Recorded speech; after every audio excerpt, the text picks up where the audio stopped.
Hello, my fellow car enthusiasts. Today we're at the RM Sotheby's auction at the beautiful Arizona Biltmore Hotel in Phoenix, Arizona. We're going to look at some rare collectible Porsches and find out how they did at auction. Did they beat expectations or is the market soft? Let's find out. Welcome to Homer's Garage. I am Andy Homer. The first car we're going to look at is a 1995 911 that was remastered by renowned Porsche builder Gunther Works out of Huntington Beach, California.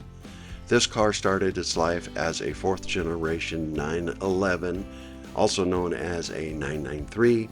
As you know, the 993 Gen was the last of the air-cooled engines for Porsche, which makes them even more collectible to a certain niche of the 911 purists.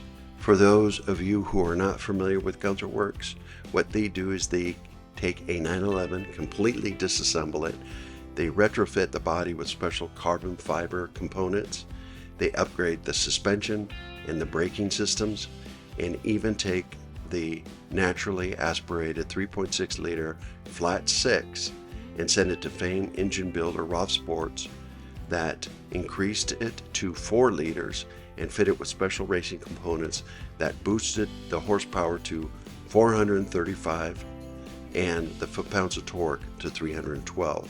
They also fitted it with a special G56 6-speed manual transaxle that also has stronger internal racing components. The interior is also stunning with special carbon fiber seats and an upgraded dashboard. What did the auction bring? Let's take a look.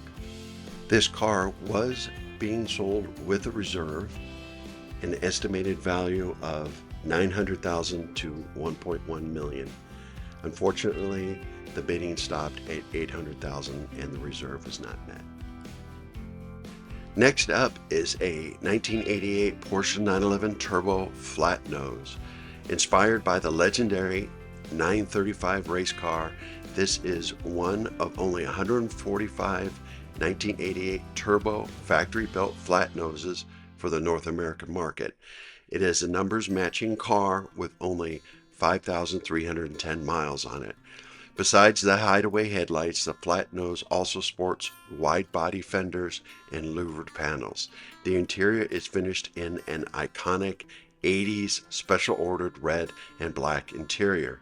The estimated value was $275,000 to $325,000. How did it do in auction? Well, the vehicle met reserve and sold for $271,600.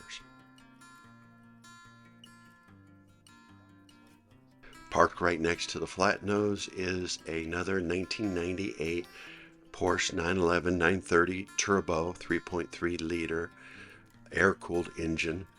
It has its original paint and is verified as a numbers matching vehicle. This car has earned second place honors twice at the Porsche Club of America's Amelia Island Works reunion. It is a well documented vehicle. Estimated value is $150,000 to $200,000. What did the auction bring? Well, this vehicle sold for $212,800. Next is a beautiful 1963 Porsche 356B Super 90. This car has been owned by one family for the past 60 years. It is a numbers matching vehicle with its original interior. The exterior has had one repaint. The Super 90 designation denotes the upgraded 1600cc engine creating 90 horsepower. This was approximately 15 horsepower above the standard 1600 engine.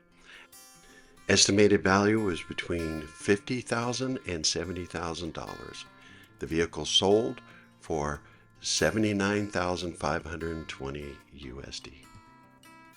This is a fully restored 1958 Porsche 356A 1600 fitted with the desirable factory sunroof.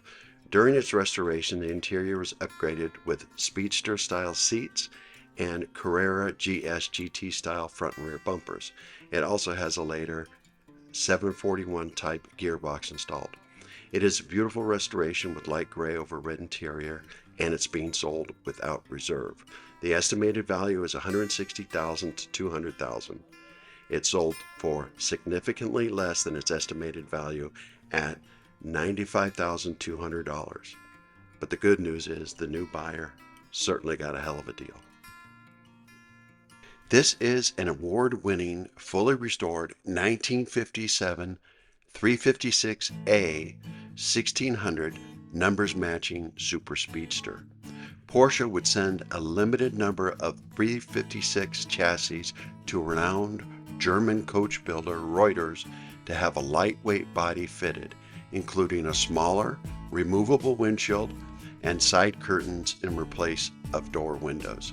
These cars were very popular in the United States market for being a low-cost, lightweight vehicle that you can use for your daily commute and then race on the weekends. This car sold new for just under $3,000 and is estimated at $500,000 to $600,000. It's a beautiful black over red interior and sold at its lower end of its estimate at $500,000.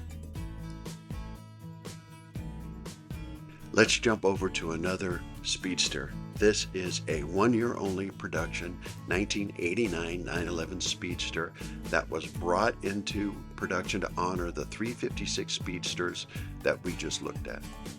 This car only has 22,800 miles on the odometer and is one of 2,056 produced.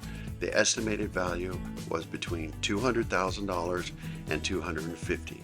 It beat the high-end estimation of $250,000 and sold for $280,000. This is a 1994 911 Turbo 3.6 964. The 3.6 liter engine marked a significant update over the 3.3 liter engine, now producing 360 horsepower and 400 foot-pounds of torque, making this Porsche a rare and highly collectible example. The estimated value was between $415,000 and $500,000. It sold for a very respectable $445,000. This is a true limited production 911. It is a 1997 993 Turbo S, a one-year-only production, powered by the most advanced and the end of the iconic turbo air-cooled engines producing 424 horsepower. This is one of only 183 examples built for the North American market. It is beautiful red arena metallic exterior over chestnut brown interior. Estimated value is $475,000 to $525,000. It sold right in the middle at $500,000. The last Porsche of the show is this beautiful Gulf Orange 1973 911 Carrera RS 2.7. The 2.7 liter engine is fitted with its factory Bosch mechanical fuel injection. This car was specially produced to be able to race in the 1970s FIA German production car racing series. This is one of 25 examples to have been built with the Gulf Orange paintwork, and it's gone through an extensive restoration and retains its numbers matching 2.7 liter engine. The estimated value is $450,000 to $500,000. It sold for $472,500. As you can see, the rare Porsche collector car market is alive and well. All the original stock, spec, and numbers matching cars went through the auction, meeting or exceeding their estimated values. The Resto-modded Porsches, well, they didn't fare as well. But then, who can put a real value on the driving excitement these cars can bring? I'm certainly a fan of the outlaw style Porsches too. Thanks for watching. I hope you enjoyed the video. Please don't forget to like and subscribe, and I'll see you on the next one.